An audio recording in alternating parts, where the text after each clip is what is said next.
Welcome, guys. It's still Christmas Eve, except this video we're recording late at night instead of early in the morning. Now, at the end of the last episode, I mentioned we were going to be going to Gagazet. However, I foolishly forgot we'd already been to Gagazet this chapter when we collected the Syndicate uniform and we did all the stuff for the hot spring and stuff. So, actually, this is the last episode where we do bonus stuff in Chapter 2 before we get straight back to the main story and things really start to hit the fan, which is going to be absolutely awesome. We only have 2 locations really left to visit.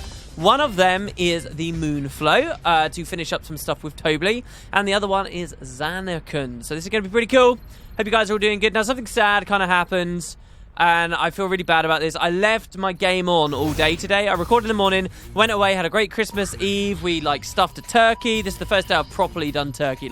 We did, what did we do? We marionetted the legs, I think it is, right? We stuffed the legs and sewed it all back up.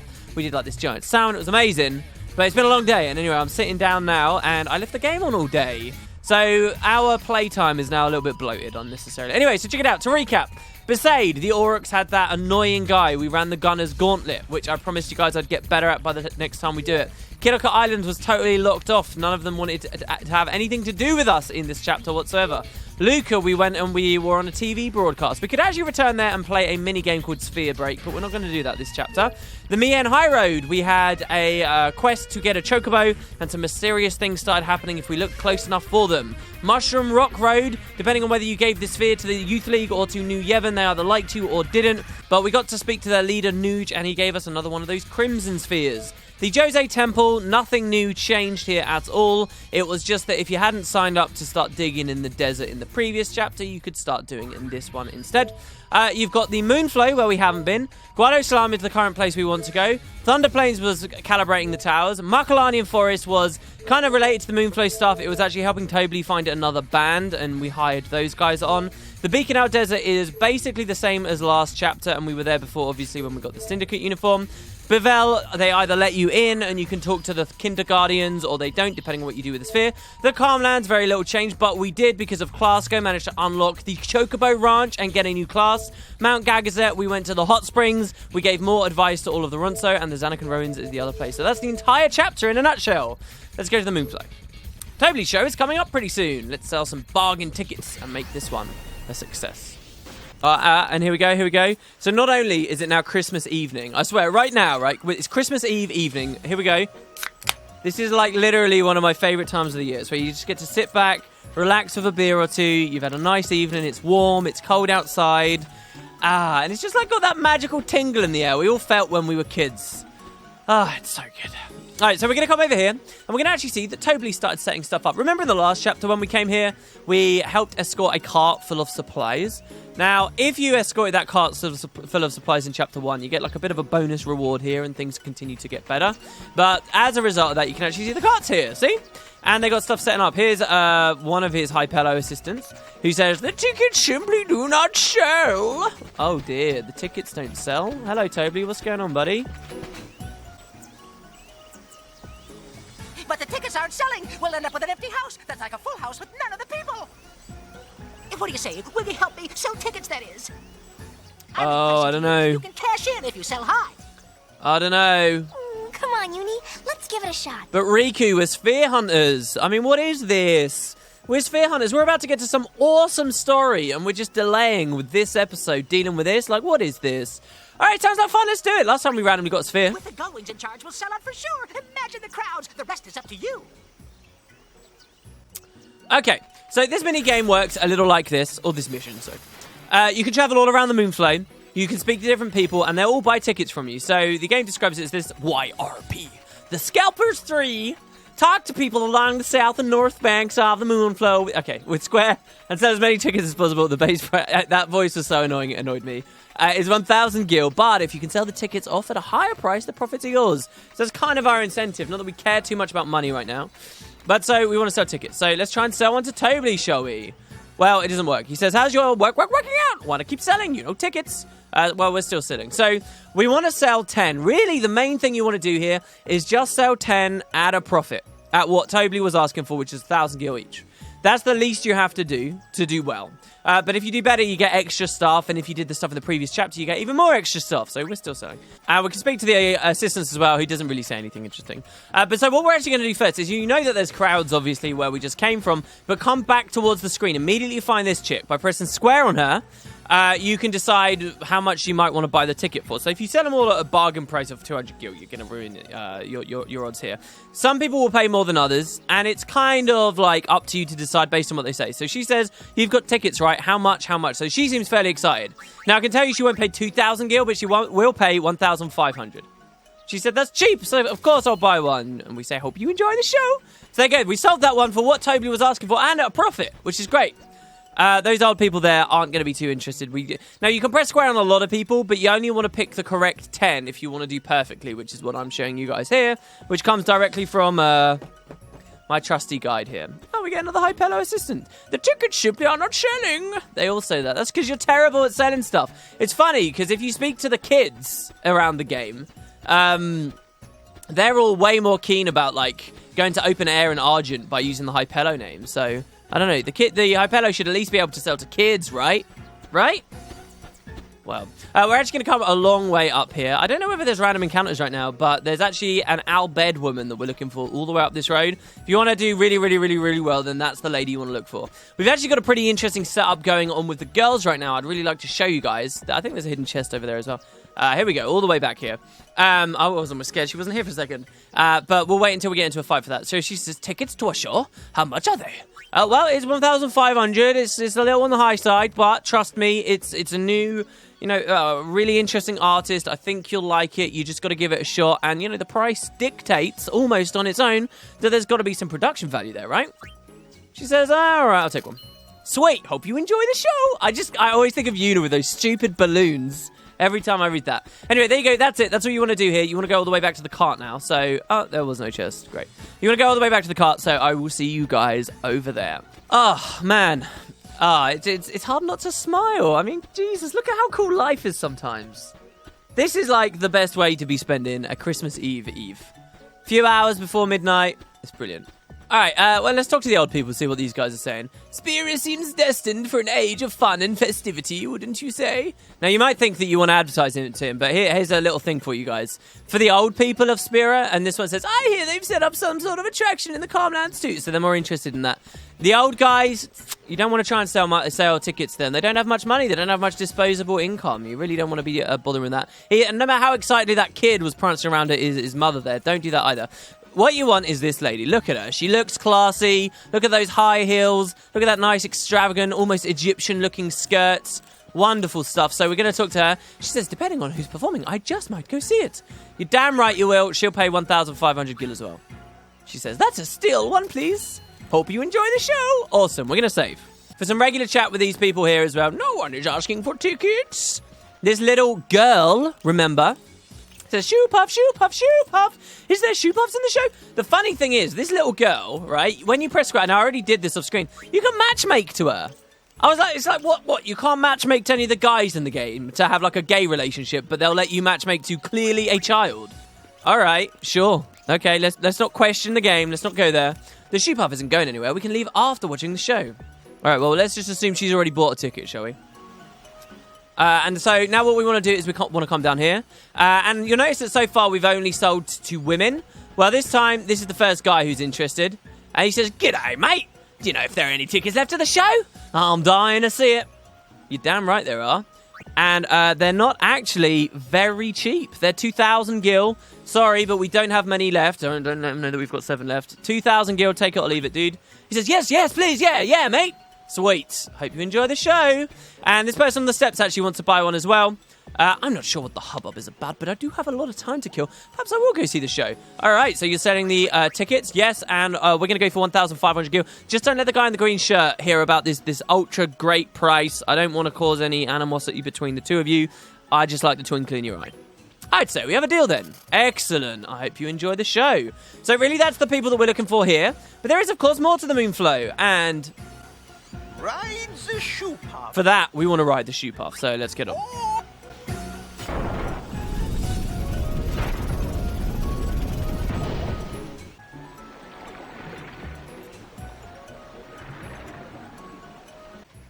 Something very interesting. You've got this band here.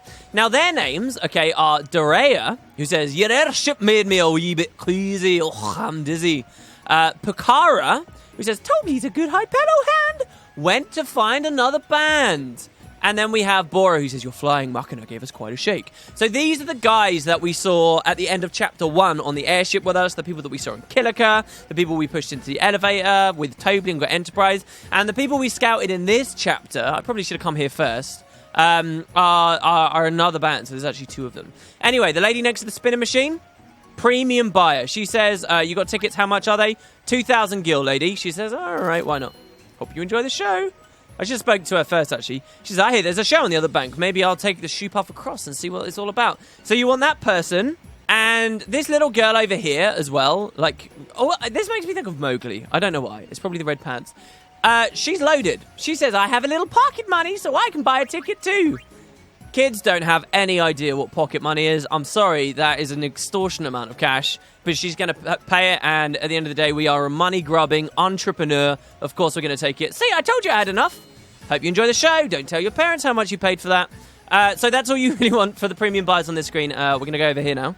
Next up, we have on this cool screen here, let's just talk to everyone. This guy with the brooding post, he says, a show? I'd go if it was cheap. Well, we're not going to sell to you. We have scores of unsold tickets. We are in serious trouble. She says, I'd love to see Toby's upcoming show. Maybe I'll learn something. Oh, will you now? Well, it seems the people on this side of the Moonflow are a little bit more loaded. She will buy one for 2k. So hope you enjoy the show. Now, obviously, the real way you're supposed to do this is very painstakingly and slowly and talk to everyone and see who the most interested people are. But you got good old friend Winner Potatoes on Christmas Eve for you guys today. And so now all we need to do from this area is the first guy you meet will pay 1,500, I believe. He says, a show on the other bank. You know, I'd like to go see that. I'm pretty sure it's 1,500. He says, wow, that's a reasonable enough price on there. I'm guessing they've kind of got a mechanic here, which means if you have gone to the effort of riding the shoe puff and going to the other road, that's kind of where you're getting your reward from. And then all the way at the far end, you got this old lady who says, I don't care if it's the Youth League or New Yevon, but someone has to get rid of those bandits. Which is kind of weird. This guy says, a show, a great idea. Are there any girls? Well, I think most of the people interested have been girls. He actually is loaded too, and he will buy one for 2,000 gil. He says, that sounds good to me. Hope you enjoy the show, because of course we are a girl. And you should understand that that's all it takes to make a guy buy something. That's why booth babes exist at conventions, guys. Come on. It's because when the game eventually release, you remember the scantily dressed lady with the big boobs. You better believe it. Every last one. Splendid, simply splendid. Did you hear that, everybody? Oh, yes, before I forget. I've got to pay you your profits. Yes, you do. So that's the max profit you can get. Lastly, a little bonus for selling all the tickets. It's quite a meager amount, to be honest. Now, this muscle belt, he'll only give you this little bonus if you also did the Chapter 1 stuff. What's really interesting is there's so many different versions of this scene specifically you're seeing here. And the game's actually quite funny when you let this show just fall to ruin, which we'll see on our other file. But there you go, so that's the muscle belt. And as your reward for just playing the Chapter 2 stuff in general, you get the Seething Cauldron garment grids. That's the mission. I guess it's worth trying anything. Yep, it was an absolutely amicable arrangement. Everybody's happy. Oh, we're really looking forward to the show. Are we? Really? I thought I was just selling snake oil to these people. I'm not interested in the show. Look at this lot. Incompetent buffoons. All right, well, there you go. So Toby says, splendid, simply splendid. And it's all thanks to the going. Yep. All right, I do get the impression that Toby is like quite a loaded guy himself. Thank you for all the ticket sales. All right, no worries, bro. Okay, so there you go. You're done with this area for this chapter now. We recruited the band. We helped the carts in Chapter 1, and we've helped him here. This is all good stuff. All relates to a certain locked door back in Guado Salam. But with that done, let's head to our last unexplored area, the Zanakan Ruins. All right, now what we're doing here, guys, actually is one of my most memorable things of all of Final Fantasy X-2. So remember, this place became a tourist attraction. You've got some nerve. What business do you league dogs have on Yevon soil? Are you shitting me? Are you serious? This is holy ground to people of Yevon. Not that Youth League's miscreants could ever grasp such a concept. Can you grasp the concept, lady, that I wasn't in here when half of you assholes had no idea that you're probably only alive because of me, and I went through some serious hardships at this place. This is a special sacred area to me, and you need to get your head out from between your left and your right butt cheek. Thank you. Looks like business is booming. All right, but Una, you're still being unreasonable. Oh, what's Pop thinking? He's thinking that they deserve to be here. Actually, Pop's sulking in the Thunder Plains, if you remember, Riku. And we scolded him there too. Such pretty music. All right, so our objective right now, guys, is just to progress back to the really exciting areas of Zanarkand. Those games and things we could play before, we can't really so much. What a fabulous idea to have a look at your shop. I don't think they actually said anything interesting to us. Oh, they do. Check it out. Okay, so Mythril Gloves, raise defense by 20. We'll buy one of those. And magic defense by 20. That's fine. We got the cash for it now. So we can do that. This lady used to sell passwords, I think.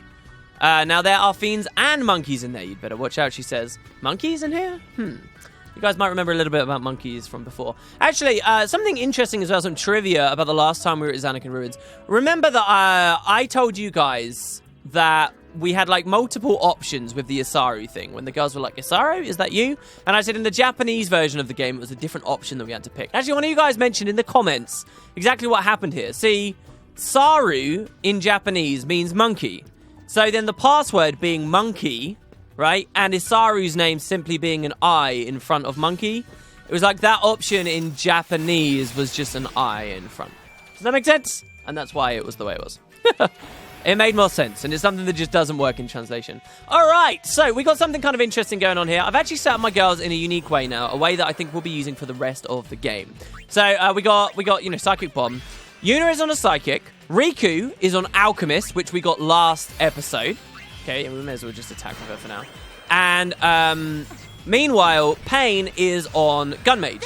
For what it's worth, by the way, with the Gun Mage, we actually have every single blue billet available now, except White Wind at this point in the game. In Chapter 2, you can only have 4 at this point, so we're doing very well. But Pain, we haven't got that. We've got to go to Besaid for that, so we'll just get it in Chapter 3. It's fine. But what I've actually done is, if we have a look at Yuna's garment grid, all 3 girls are actually on different garment grids right now. And what is on Yuna's garment grid is every dress sphere that she's ever been good at. So she's been good at White Mage, she's been good at Gunner, she's been good at Songstress, up the top this Festivalist, and Psychic. These are kind of Yuna's classes that we've given her so far. And so they're all on a dedicated grid for her that buff them in some respect or another, okay? So that's Yuna, and at any point she can swap to any of the classes that she's been good at. So we can put her back to Gunner, which is what she started the game on. For Riku, we've done something similar. So this is Riku's special grid. This is the new High Road Winds. So Riku's basically our Chocobo capture right now, as you guys should have remembered from the previous episode. She's got Alchemist on it. She also has Black Mage, which she's very good at. And up at the top there, we've got Thief too. So Riku's pretty awesome as well with her too. And she's actually got a free slot as well for a new class we'll be getting in a short while. But she only just got a new one. Let's have a quick look at it. All she's really got at the moment is Mix. Let's mix together, I don't know, 2 S-bombs. And see what we get. It's just like the Overdrive from before. And then last of all, we've got Pain. Now, Pain's only ever really been great at Warrior and Gun Mage. And so that's Pain's garment grid. She's got 2 slots free, but there's a lot of cool classes. I've already talked about one. That's Samurai, okay? And the girls will fill out. So yeah, that's what we've done with the garment grids. It's pretty nice. Let's move on. Wow, 2 encounters very quickly. I'll see you guys in the next room. Whoa, it's a bear moth, and he ambushed us. But High Road Wind strikes again! Amazing! We can immediately mix... What does just 2 grenades do, I wonder? Oh my god, that was insane. I have to leave that in. What we did was we mixed together a potato masher, all right? Wooden potatoes, potato masher, patented, copyright 2015, right at the end, early 2016 as well. Okay, what we did was we mixed it together, and as Riku threw it, she threw it right at the end of one of Yuna's trigger happies, which built an insane chain. It just blew up the behemoth straight away. We've, of course, got chests which refill between chapters, but that's not really why we're here. We're here for something much longer and much more arduous than just picking up chests. Oh, there's a little monkey. Hello, monkey. Winter? Winter? It's got a name now? Looks extremely grumpy. What's this? Isaru? Monkey? What's going on, Monkey? Well, hello. How's work? It's a never-ending struggle. As you can see, the monkeys are multiplying. They were harassing the tourists, We had to close down. So, Pop got told off by Uni and outsmarted by monkeys. That's gotta hurt. Riku! Oh, Christ! well, I must be going. Riku seems like such a bad daughter in this game. Now you behave yourselves. Hey, if there were more of these little guys, you think the place would empty out? It just might. See, so I mean, although Chapter 1 might present it as, hey, do you like the tourism thing or not, the game basically forces you to side with Yuna, and this ridiculous idea that such a heritage site should not be, you know, studied and looked at properly. Maybe the game should have made it seem like they were more disrespectful in their exploitation of Xanakin, but whatever. So this is this mission, okay, it's Operation Monkey. Love is in the air. Pair up each monkey with its soulmate. If making monkeys happy isn't reason enough, who knows? There just may be something in it for you too. So we're literally just going to make all the monkeys mate, breed, and overrun the place. So the hint is to pay close attention to their names. Now, you've actually got 2 chapters to do this. It's a lot like the Thunder Plains thing. But, I don't, for whatever reason, guys, when I first played this game, you know, I skipped some stuff I never truly realized. I just kind of played, right? But here at Xanakund, I spent so long doing this. And the funny thing is, I was a stupid kid at the time, too. So all these chests for the tourists, we can just open for ourselves, and I've got some good stuff in it. I was a stupid kid at the time, so I didn't really understand it very well. So earlier we saw a monkey called Winter. If we press X on this one, we get Autumn. So what you'll actually notice, okay, they're not all named after seasons. That's not very good. Hold on. Let's find another monkey, shall we? We got one called Autumn. Let's find this guy over here. This is Max, okay? So basically, there are lots of different monkeys out there. That's Terran. That have somewhat paired names. And the idea is, you know, Winter will fall in love with Summer, okay? Salt would fall in love with Pepper. Fish with Chips. Ara would fall in love with Hara, I think, is like backwards and forwards. So some of it, like this guy here, Time, okay? I think there's another monkey called Parsley. And what you want to do is just like run around and try and remember what monkeys are where. So the better your memory is from remembering, no, like immediately, how many do you guys remember? Autumn, Winter, Time, Ara, Max. That's 5 I remember right now. Okay, and there's like 12 to 20 monkeys that you got to pair up. So gold, that goes with like silver or something. That is Valley, Sequoia. So summer. So this guy clearly goes with winter. But the thing is, how do you pair them up? Well, only one monkey at a time will have like little love hearts over its head, which means that's the one that you're trying to pair up. As far as I remember.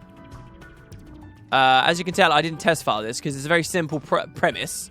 And, I mean, why do it twice, basically? So I'm going to open all the chests, speak to all the monkeys, and then actually, you guys don't really have to watch too much of this. I will just zip around cutting until we're done, basically, because there's not too many anecdotes I can come out with. I can't actually remember whether any end up in that weird, like, you know, like magical far planey section as well up on the far side. So we'll have a quick look at that.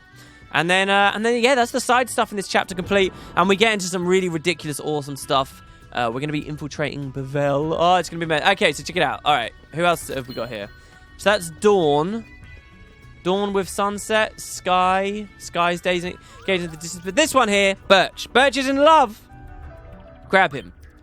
Now, Birch is a type of tree. See, look, we're running around. We're holding it like it's pooed itself or something. Like it's, you know, like when you're training your fresh puppy that's just weeing in the house. And you got to pick it up and you run and you're like holding your hand under it and it's like weeing on your hand. You're like, ah! Like as you go to the door. It's exactly the situation we're currently in. Okay, anyway, so Sequoia. So we got Birch and Sequoia. So it wasn't Sequoia. No, that was Summer. Valley. Valley goes with Peak. There you go. Sequoia fell in love with Birch. Aww. And you see, we're done. And now we just need to find the next Love Heart monkey. So I don't know where the hell that is. But I'll see you guys in a second. Oh, he's right here. Okay, literally a second. Spring. Spring probably loves autumn instead of winter or summer. Because it's on the other side of the year, would be my guess. But here's the funny thing. It's like, as a kid, I didn't know what Time and Parsley was. I didn't know Sequoia and Birch. Like, I'm serious. I'm serious. I don't know. The more I look back at myself, the more I'm like, I wasn't a very bright person. I don't know, man. I mean, the first time it really hit me and I realised I wasn't particularly bright was when all my friends knew how taxes worked at school. And I was like, what? We were never taught about taxation. And they're like, yeah, but my mum and dad told me about it. Yeah, and everyone's like, yeah, well, that's really common information. It's like, oh, my mum and dad never taught me about it. Oh, I forgot to talk to people. Wait, spring. That's quiver. Quiver goes with arrow. Arrow and quiver. Quiver and arrow, see? It's like a bit of wordplay, but I never realised that.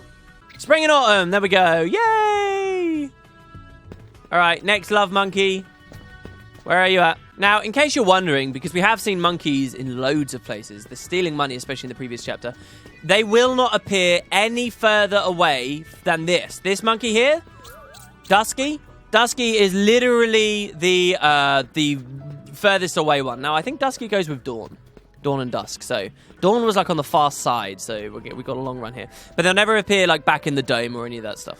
I wonder who the last monkey is you pair up. There's always got to be a last monkey.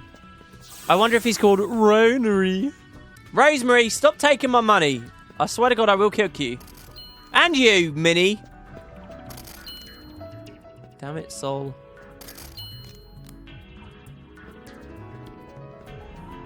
Bunch of thieving monkeys. There we go. Dawn fell in love with Dusky. Oh, see, some of them are real names and some of them aren't. Okay, who's our next one in love? See, the thing is, it's just not all of their time. It's only their time one at a time. So I like to think that it's each one individually going through puberty. All right, Rosemary. All right, Rosemary goes with time, I guess. And time was in the room up the lift, I think. Now, if this gets too tedious and too lame for you guys, you can actually just come back next chapter. It's okay. You get time. We're going to do it all in one, obviously, which is another good explanation of how in chapter 3, you guys can see actually a lot of these areas we're kind of done with stuff. Like Thunder Plains, we won't have to come back to, Zanarkand, and so on. All right, Rosemary and time. There we go, time. Oh. But yeah, there's something about this. It just sticks out in my mind so securely. This music's always reminded me of one of the Spyro the Dragon Gateway to Glimmer, Spyro 2 soundtracks from like one of the underwater levels. Terran. Terran? Who would Terran go with? Actually, Man, that one's so depressing. Silver can't live like this. Oh. Of course, the nice thing about this as well is it gets exponentially faster as you go along. Why? Well, because more and more of them are paired up, so through process of elimination, you don't have to check them anymore. But also, just it helps improve your memory every time you check, and you remember generally who's in what region. I like stuff like that. If it's tedious, but it gets faster and faster, that's nice. That's fun gameplay to me. Hello, is it you? Oh, Sky and Terran. I guess it's like terrain and sky. Anyway, that's all the monkeys in here, so we never have to come back in here. That's great. Now, something else has occurred to me in my many hours wandering these looming, echoey halls filled with monkeys. Is it really better having a ton of monkeys? Minnie. So Minnie goes with Max. Sounds really obvious. Is it really better leaving Zanarkand to monkeys than it is people? Surely these monkeys are going to poo and tear and rip everything to pieces. I mean, these monkeys are smart enough to want to take Gil. They're like magpies. What, you think magpies wouldn't do damage to all the, nice architecture and golden shimmering relics left in Zanarkand? That's Arrow. You go with Quiver. Max was up by the panel, right? Watching some TV. Here you go, Max. Max fell in love with Minnie. Oh. He's on cloud 9. Minnie looks relaxed. Oh, okay. Peak cocks his head in disdain. I know who you deserve to be with, but you're just not old enough yet. Your emotional maturity, monkey, isn't high enough, all right? And you're just going to doom the relationship before it gets off the ground. All right, where's the next one? Here you are. There we go. From a chocobo ranch to monkey breeding. This game really is just about gooey, gushy girl stuff, right? Where's summer, soulmate? Well, that's going to be winter, right? So let's try and find winter somewhere. There we go. Winter fell in love with summer. I keep getting my money stolen from these stupid monkeys. I don't know where they could be keeping it. But I can't help but feel like if brother knew what was going on, oh boy, he'd have a bit of a fit. Ah, hello you. All right, it's Peak. So Peak goes with Valley, who I believe was downstairs. If you guys have been wondering what my Christmas Eve beverage is, it's Strongbow cider, okay, which isn't great. But it's a dark fruit variant, which I'd never had before, and actually it's quite delicious. Thoroughly recommended. Valley fell in love with Peak, and look, these guys are double dating. Oh God, Una, don't get stuck in there. Oh, Valley is burning with passion. Peak shrieks with delight. Jesus, it's Got a loud one there. Have fun with that, my friend. Oh, look at how lonely they start to look in here. It's okay. Canis. Canis with... I actually don't know. Quiver is looking for a heart to break? Christ almighty. That's outrageous. I don't know who Canis goes with. Canis is like an icky, weird monkey. We need to find another weird, icky monkey. Oh, Felina, there you go. You're icky. Are we always moving the men to the women, I wonder? Why does Felina go with Canis? Somebody tell me in the comments. Why? Oh, Felina is blushing. Their hearts are racing, guys. All right, those are the closest ones to the door we've got to deal with. Nice. Let's move on up. Oh, who are you? You're all the way furthest away. Luna. So, Luna, you're probably going to go with Soul later. Don't worry. Just got a bit of growing up to do. Ah, hello. Oh, it's Ara. Okay, cool. You're going to go with Quiver, and I know exactly where Quiver is. Okay, I didn't know exactly where he was. He's not downstairs. All right, was it you? There we go. Quiver and Arrow. Yay. Aww. All right, who else is in here? Oh, it's you. Finally, Gold. Gold is in love. Oh, do you think it's because they can smell the pheromones of the other monkey? Okay, so Gold goes with Silver. Silver was right near where we were. And then that just leaves Luna and Soul, I think. And then we are done with the monkeys. And you'll notice, actually, with these last couple of monkeys, what they've done here is made us zigzag, like, almost the max amount they can. Because we're going to drop Silver off in the original hallway. Then we have to run all the way back, as deep as we can. Then all the way back into this hall again to drop Soul off with Luna. Which is pretty outlandish, to be honest. But hey. All right, there you go. Silver fell in love with Gold. Let me just check. There's an off chance that this is the monkey that fell in love down here. Oh, no. Okay, they didn't make us do the max zigzag. Sweet. Finally, Luna is in love. This is the last monkey, and their soulmate is all the way back. It's kind of cool. It's like they've each got their own little areas as well now. See, they're paired up. They've got the place on the top of the stairs, and their neighbors are down the stairs. These guys have got it most swanky. Check it out, all right? These two monkeys in here. Look at this. They got like a functioning door and everything. Autumn and spring there. Beautiful stuff. Some of them, you know, like that couple up there is the one that likes to watch a lot of Netflix and chilling, watching some TV. These two are, you know, like double daters. That's like when the brother and sister marry a brother and sister. Yep. Soul fell in love with Luna. Oh, and we're done. Their world was veiled in darkness, but now, as monkey love blossoms and grows, a monkey-full future surely lies ahead. This is their home. They will protect it, now and always. Like, this is the conclusion to Zanarkand, right? You know, they didn't find, like, you know, the Guado alienated, pushed out of everything, forced into a war they never wanted and brought into the fold of Yevon despite their own resistances. Guardians of the Far Plane, arguably the most dangerous and important thing to Spira. Cast out, right? With nowhere to live in a dying forest among their musician friends. They can't come live in Zanarkand and be okay and kick the tourists out. No. The monkeys we just made bang are going to do it. We just got the accessory Soul of Tomasa. Soul of Tomasa is a very long-standing Final Fantasy item. And it actually, there's trivia about it. Like, Tomasa was like the name of a mage or a boss or something in one of the very, very first Final Fantasies. Anyway, as you can see here, it says that this actually gives you magic booster, which strengthens spells, but it doubles their MP cost. So, yes, that does, in theory, mean we can go Soul of Tomasa plus Minerva's Plate and have some pretty disgusting magic strikes from Riku when she's on Black Mage. But currently, she's Alchemist, so we don't have to worry too much.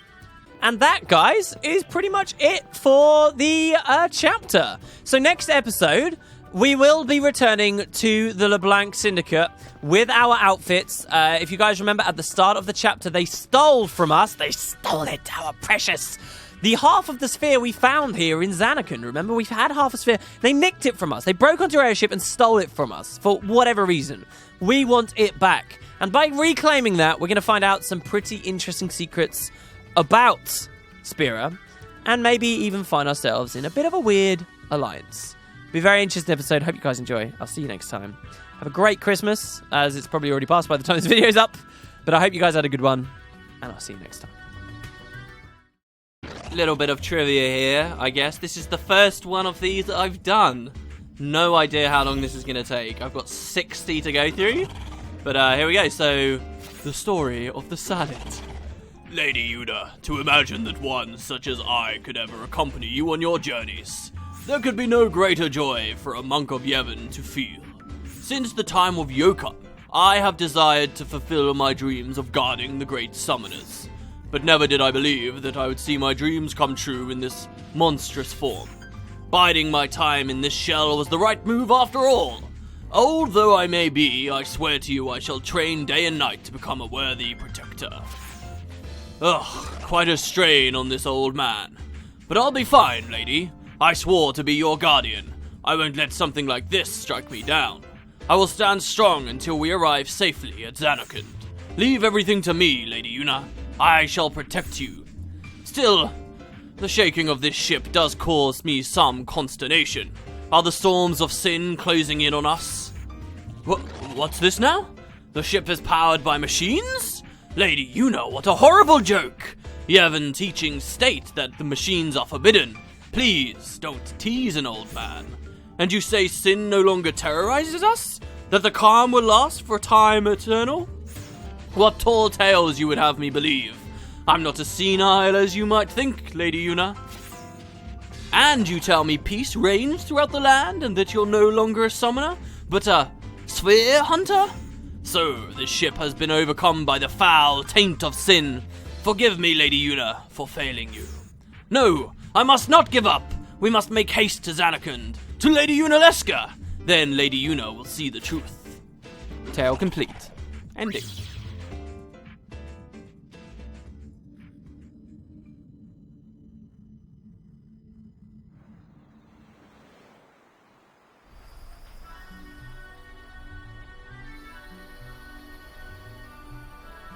Oh, it's Zanarkand! Look at it! It's so beautiful!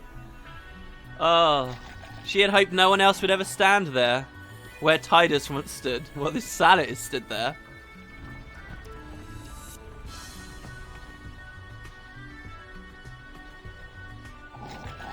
Unbelievable. Maybe these tourists will prove otherwise to him. So it was true. Lady Unaleska is...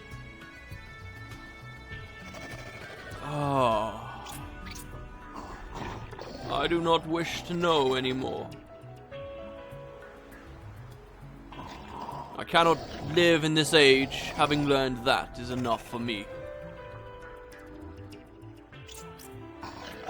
It is a cruel truth, then I would rather die not knowing. Oh, I can see time. It is within me. I can see a bright new age. High Summoner Una.